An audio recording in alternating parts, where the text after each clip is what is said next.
नमस्कार दोस्तों, मैं कुलदीप राणा। आज की इस घटना की शुरुआत होती है उत्तर प्रदेश के अलीगढ़ जिले से। अलीगढ़ जिले में एक धोरा नाम का गांव पड़ता है और इसी गांव में रहने वाली मायावती देवी के अपने दो बेटे होते हैं। बड़े बेटे का नाम सुरेंद्र होता है, जिसकी उम्र 19 साल के आसपास की होती है, और छोटे बेटे का नाम मोहन होता है, जो कि फिलहाल 11वीं कक्षा का छात्र होता है। उम्र लगभग 16 साल के आसपास की होती है।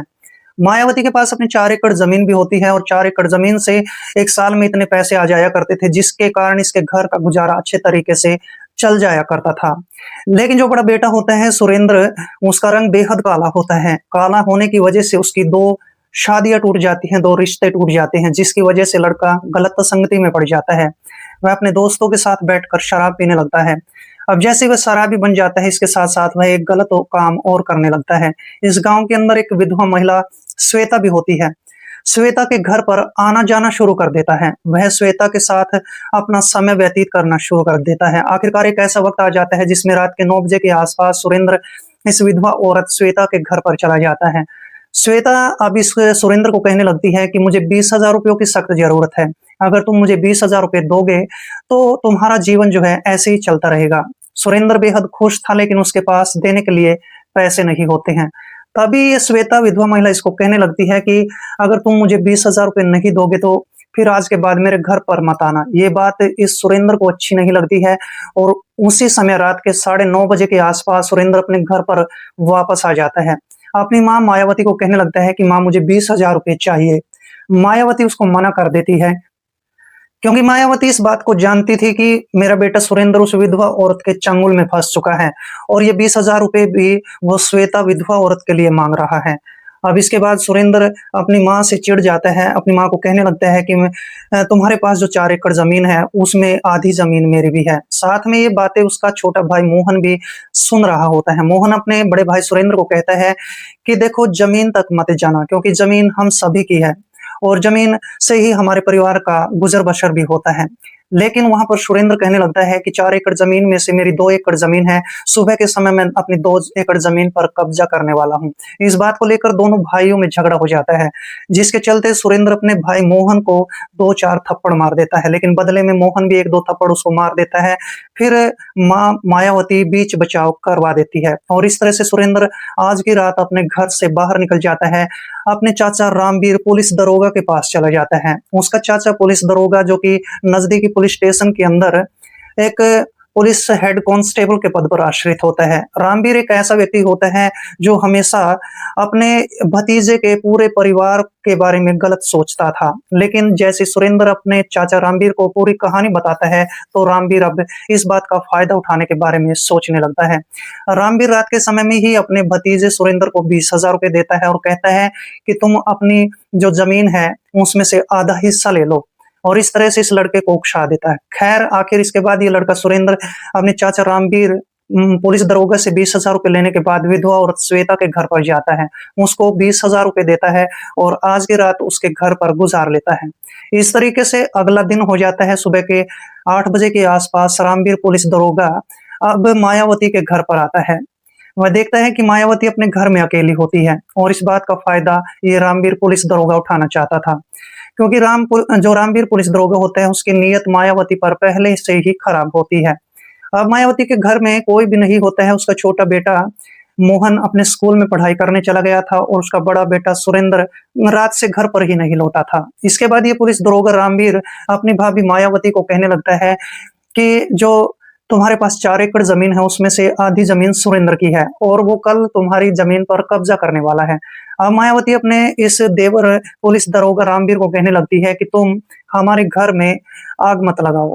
तभी वहाँ पर पुलिस दरोगा रामवीर अपनी भाभी मायावती को कहने लगता है कि रात के समय तुम्हारा बेटा सुरेंद्र मुझसे 20,000 रुपए लेकर गया था। वो 20,000 रुपए तो मैं उससे वसूल करके ही रहूँगा।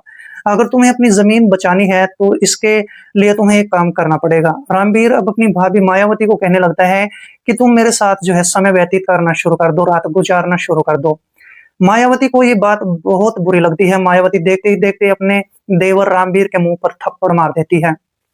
जैसे ही थप्पड़ मार दिया जाता है, तो इसके बाद ये पुलिस दरोगा रामवीर आग बबूला हो जाता है और कहने लगता है कि इस थप्पड़ का जवाब मैं तुम्हें करारा दूँगा।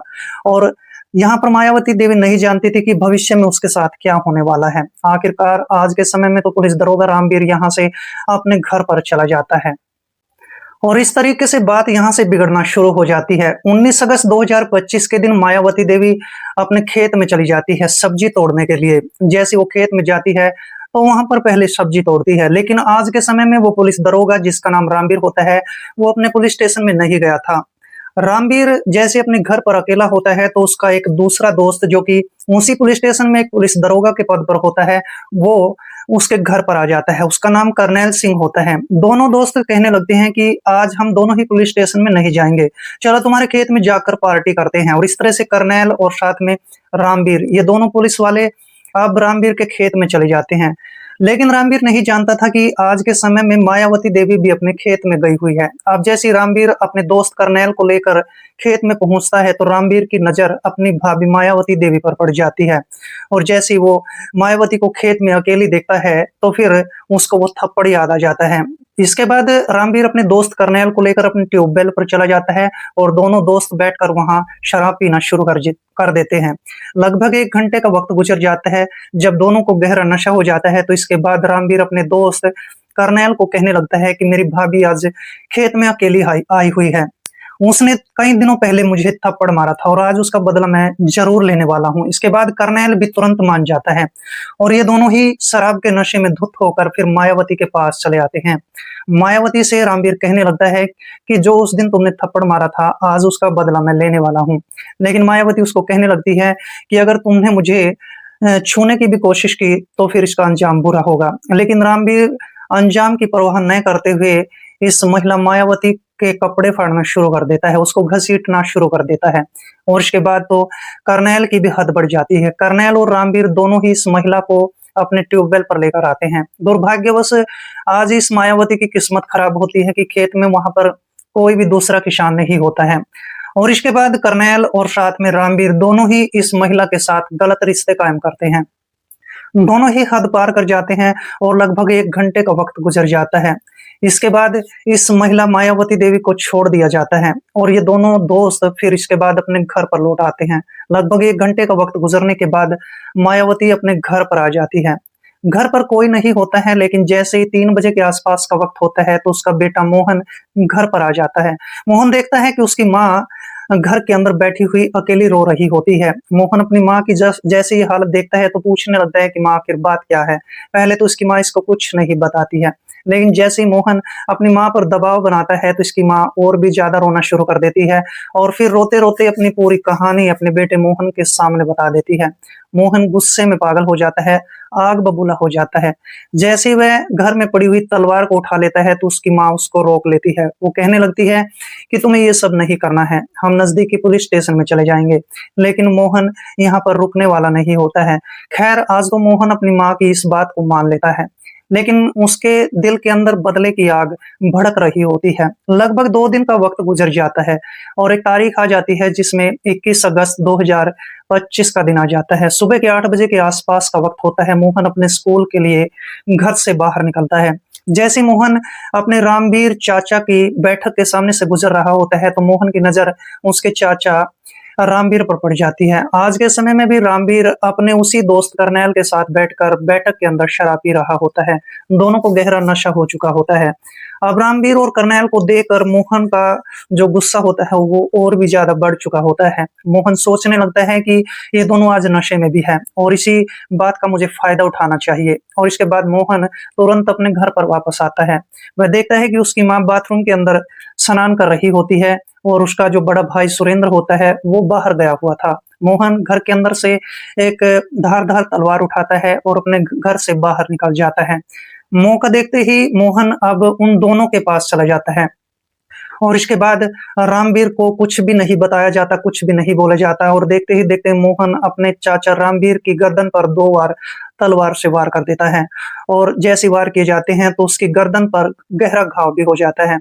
और इसके बाद देखते ही देखते ये लड़का मोहन अब कर्नैल पर भी तलवार के साथ वार करना शुरू कर देता है, क्योंकि दोनों नशे के कारण धुत होते हैं, उनको संभलने का मौका नहीं मिलता है। और लड़का मोहन अब इस कर्नैल की छाती पर कई बार तलवार के साथ कर देता है, जिसके कारण करनैल सिंह वहां पर अपना मौके पर ही दम तोड़ देता है।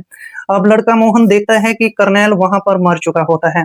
इसके बाद मोहन इस अपने चाचा रामवीर का एक हाथ भी काट देता है और देखते ही देखते तलवार से छाती पर कई वार किए जाते हैं। और इस पूरे घटनाक्रम के दौरान वहां पर लोग इकट्ठे हो चुके होते हैं, लेकिन जैसे ही लोग इस मोहन को पकड़ते तब तक मोहन अपना काम कर चुका होता है, वह दोनों को खत्म कर चुका होता है। और जैसे ही दोनों की लाशें वहां पर पड़ी होती हैं तो फिर पड़ोसियों में से एक पड़ोसी जिसका नाम संजू राम होता है नजदीकी पुलिस स्टेशन में फोन कॉल कर देता है। लगभग 1 घंटे का वक्त गुजरने के बाद मौके पर पुलिस पहुंच जाती है। पुलिस देखती है कि वहां पर 2 पुलिस वालों की लाशें पड़ी होती हैं, जिनमें एक पुलिस दरोगा करनैल होता है, दूसरा पुलिस दरोगा रामवीर होता है। अब इसके बाद पुलिस इन दोनों के शवों को अपने कब्जे में ले लेती है और फिर उस लड़के मोहन की तलाश करना शुरू कर देती है। इसके बाद शाम के 4 बजे के आसपास उस लड़के मोहन को गिरफ्तार कर लिया जाता है, पुलिस स्टेशन में ले जाया जाता है, उससे पूछताछ की जाती है और मोहन अपनी पूरी कहानी पुलिस के सामने बताता है। अब इसके बाद पुलिस उसकी कहानी पर विश्वास तो कर लेती है, लेकिन उसने बहुत बड़ा जुर्म कर दिया था। इसके बाद पुलिस उस लड़के के खिलाफ एक चार्जशीट दायर कर चुकी होती है। ये बात भविष्य के घर में छिपी है कि जज साहब मोहन को आखिरकार क्या सजा सुनाएंगे। लेकिन मोहन ने अपनी माँ के लिए जो काम किया था, क्या वो सही था वो या फिर वो गलत था? कमेंट बॉक्स में जरूर लिखें। मिलते हैं किसी ऐसी घटना के साथ, तब तक के लिए दोस्तों जय हिंद, वंदे मातरम।